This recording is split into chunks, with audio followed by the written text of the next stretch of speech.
actually, Kiyosaki was one of the first pundits I had found when it came to precious metals years back. And when I say years back, I mean when I started my channel. Because there's a lot of people out there who post that they've been buying silver since 8 or even 5. And they have YouTube channels that have tens of thousands of views. Yet they were not making videos until after silver was like above 24 or 30. So you got these guys, and they were wrong about silver not falling below 30, not falling below 21 and all this. And they say, well, yeah, but I've been buying silver since $8. Well, how come you if they've been doing that, how come their videos don't start until silver was like above 30, right? So it's like anybody can make claims about these things, but if they really are passionate about silver, and they really did buy silver at 8, how come they didn't make any videos when silver was $8 an ounce? Okay, my little speech is over. Okay, back to the main point, which is Kiyosaki. So I distinctly remember Kiyosaki saying that silver below $20 was a bargain or a deal. I remember that distinctly.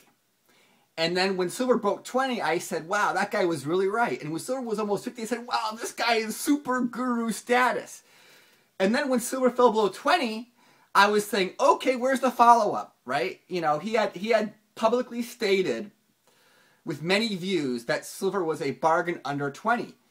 And when silver fell below 20, years after he had said that, I was like, well, can you give us a follow-up? Can he tell us if he still thinks silver is a bargain under 20?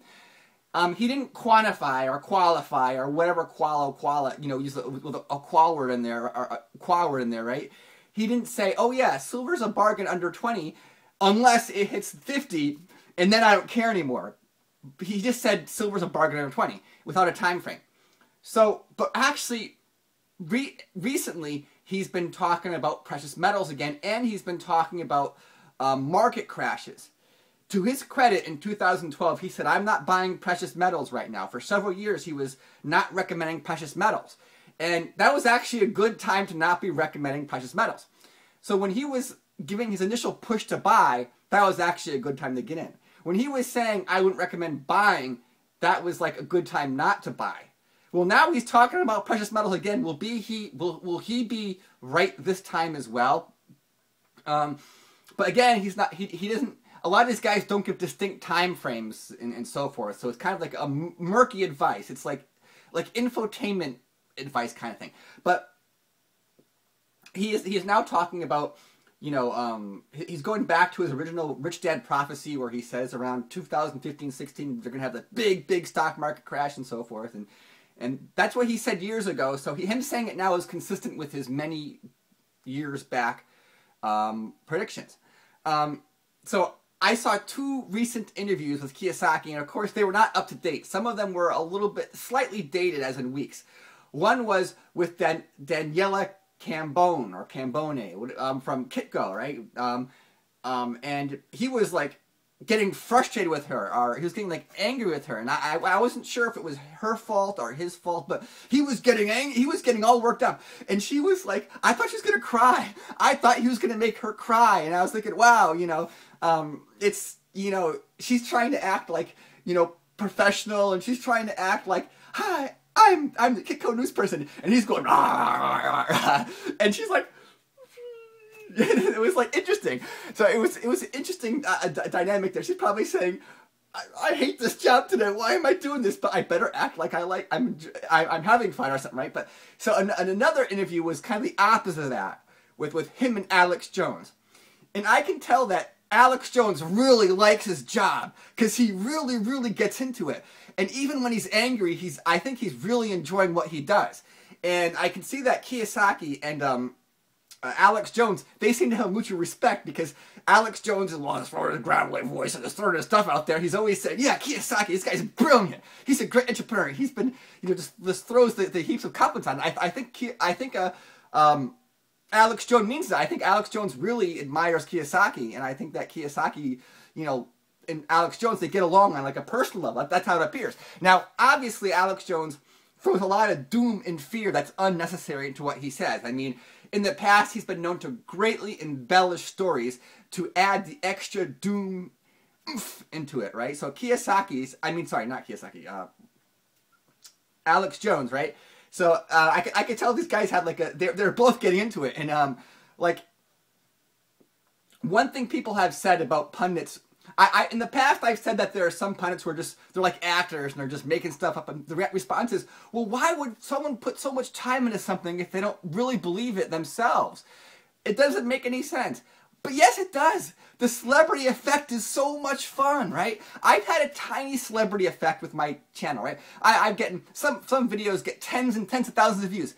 That's fun. All the feedback, all the attention, and people asking you questions, making you feel like you're important and knowledgeable, you know.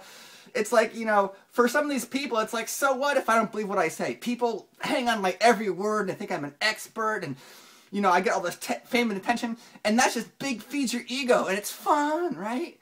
I mean, so that is why people cannot believe what they say and say it for hours on end, because it's fun. I mean, people looking up to you, thousands of people looking up to you. I mean, for some people, they don't actually care if they believe what they're saying. It's the celebrity effect for them is that exciting. And that's why you'll see people out there like pseudo con men who actually don't believe what they're saying, but they say it for hours on end. Now, I'm not saying that, you know, Alex Jones or Kiyosaki doesn't believe what they're saying, right? Maybe Alex Jones really does believe most of the stuff he's saying.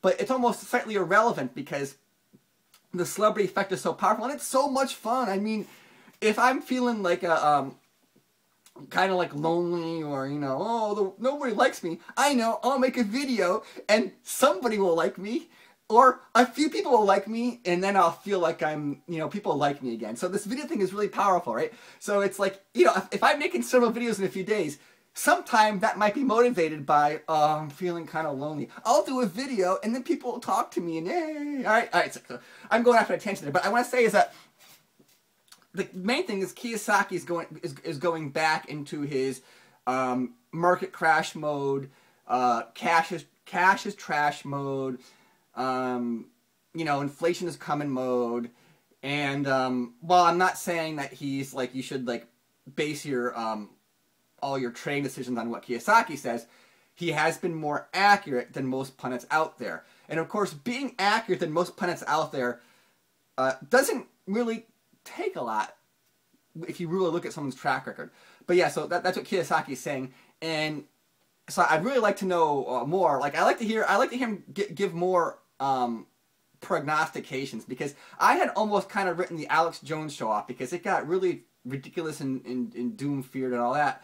But I mean, for a period of like 5, 6, or even 7 years, I mean, he was right about certain things. I mean, but I think he went overboard. Like the economic crash in 2007 to 2008, the buying the gold and silver. I mean, if you look at that one slice for a period of time, it was right. And eventually there's going to be another slice where he's right. I mean, and Kiyosaki is a lot more careful when he does prognostications, which means he doesn't. There are some people, like you watch them on YouTube, they always say the same thing and they never change, and they try and hammer the message into your head, like right or wrong, because what they do is they're attention seekers, or I don't know. But someone like Kiyosaki is more conservative. He's got like a more decade or lifetime long approach, and he wants to be more accurate than not, because he realizes that there are a lot of people, a lot of his followers follow him over a period of years. So I think he does make a more sincere attempt to try and be right over a long period of time. But of course, he's just a person, and we are people. And I'm not saying that you should, you know, do exactly what he says. I think it's interesting that he's switching back into the market crash camp, precious metals camp, cash is trash camp. After several years getting off of that, he's getting kind of back on it. So thanks for watching, and be well. And I don't feel lonely anymore. You guys are watching me. Yay.